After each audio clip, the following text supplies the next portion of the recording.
새벽에 일어나 검색해보니 HLB에 관한 좋은 기사 두 건이 나와서 간단히 공유드리려고 합니다.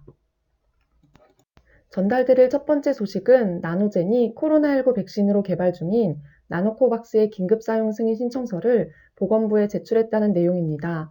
어제 베트남 현지 기사를 통해 베트남 보건부는 나노코박스 관련 긴급 사용 승인 신청서가 15일 정오에 접수됐다고 밝혔다는 걸 아시는 주주분들도 계시겠지만 15일 오전 베트남 윤리위원회와 보건부는 코로나19 전염병을 예방하기 위한 회의를 가졌지만 그 당시에는 나노코박스 서류가 접수되지 않아 이 백신에 대한 논의는 없었기 때문에 15일 정오에 제출된 데이터를 기반으로 나노코박스의 긴급 사용 승인 논의는 16일 진행될 예정이라고 합니다.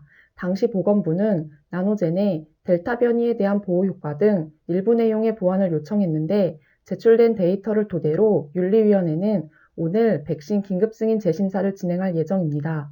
효능이 이미 검증되었고 베트남의 현상을 보았을 때 일단은 긍정적인 방향으로 기대가 되는 상황입니다. 나노젠의 임상실험을 주도한 우이엔 비엔능 박사는 현재 보건부가 요청한 모든 서류를 제출했다며 이번 보고서에는 나노코박스 2회 접종을 끝낸 지원자의 90일째 항체 수치를 코로나19 감염 후 회복 중인 환자와 비교 평가한 결과도 추가했다고 설명했습니다. 그는 나노코박스 접종자의 항체 수치는 회복 환자의 수치보다 유의미하게 높았다며 델타와 알파 등의 변종으로부터 예방하는 효과도 확인했다고 설명했습니다. 또 그는 나노젠은 긴급 사용이 승인되더라도 원칙에 따라 연구를 지속해 3상을 완료할 것이라고 말했습니다. 전달드릴 두 번째 소식은 지난해 11월 첫 증권선물위원회 이후 10개월 넘게 지연됐던 HLB에 대한 불공정 거래 조사가 15일 검찰 통보로 마무리된 것으로 알려졌습니다. 이는 당초 금융감독원의 제재안보다 낮아진 것으로 이례적으로 긴 논의 기간과 치열한 법정 공방, 그리고 불공정 거래에 관하여 검찰이 최종 기구라는 증선이 절차를 감안할 때 사실상 HLB가 무혐의를 받은 것과 같다는 전문가들의 의견이 나오고 있습니다. 당초 금감원은 해당 한 건에 대해 검찰 고발로 상정했습니다. 불공정 거래 관련 제재는 3단계입니다. 가장 높은 수위가 검찰 고발이며 그 다음이 검찰 통보입니다. 가장 낮은 무혐의가 있지만 증선위가 공식적으로 불공정 거래 안건에 무혐의를 내린 전례는 없었습니다. 금융당국 관계자는 HLB의 경우 제재를 놓고 1년 가까이 증선위와 금감원 간 논쟁이 이어졌음을 감안할 때 증선위는 HLB를 제재할 법적 근거가 미약한 것으로 판단한 것 같다고 말했습니다. 이번 검찰 통보로 사법기관의 판단은 남아있지만 증시 관계자들은 1년이 넘는 금융당국의 조사로 인한 불확실성은 해소된 것으로 긍정적으로 평가하고 있다고 합니다.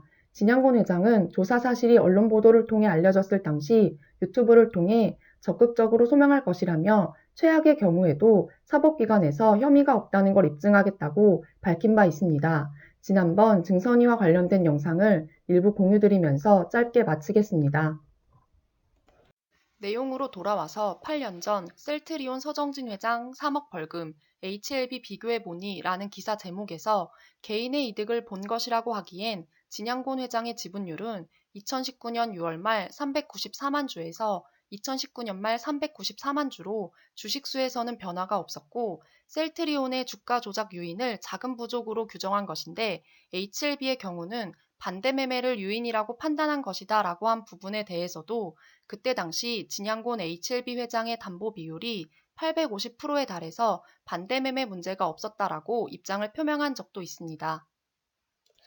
개인적으로 앞에서의 내용에도 불구하고 저는 증선위가 열리는 시기가 어찌되었든 회의 결과를 긍정적으로 보고 있는 가장 큰 이유 중 하나가 진양곤 회장이 유튜브를 통해 밝힌 내용입니다. 해당 내용의 핵심은 미공개 정보 소지를 없애기 위해 진양곤 회장이 직접 작성했고 있는 그대로를 발표했지만 한 언론에서 신약 실패라고 보도하면서 모든 발표가 신약 실패로 왜곡 단정되었고 주가가 급락했다고 했습니다. 6.27 사태에 대해서도 최종 데이터가 아닌 일부 데이터를 성급히 발표했냐라고 비난이 있었지만 이것도 약속이기 때문에 그러했고 데이터가 추가로 집계될 때마다 신약에 대한 성공 가능성이 높아졌고 위암을 적응증으로 한 이유에 대해서는 중국에서 이미 2014년 위암 3차 약으로 시판 후 대단히 좋은 결과치를 보였고 PMS 데이터도 아주 훌륭했기 때문에 위암 3차, 4차 임상 성공이 높았다고 생각했다라고 했습니다.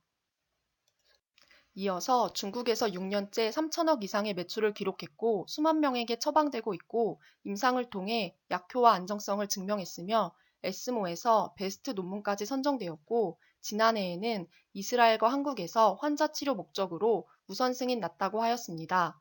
또한 영상 마지막에 자료의 제한에도 불구하고 주주분들께서는 안심해도 되는 것으로 제가 유튜브를 통해 밝히는 것 또한 근거로 남을 것이고 사실관계에 대해서 책임을 제가 지게 될 것이고 20만 주주들의 경제적 문제가 달린 사안이니만큼 훗날 어떤 기관의 조사에서도 책임질 수 있는 자세로 사실관계를 말씀드리겠다라고 하였습니다.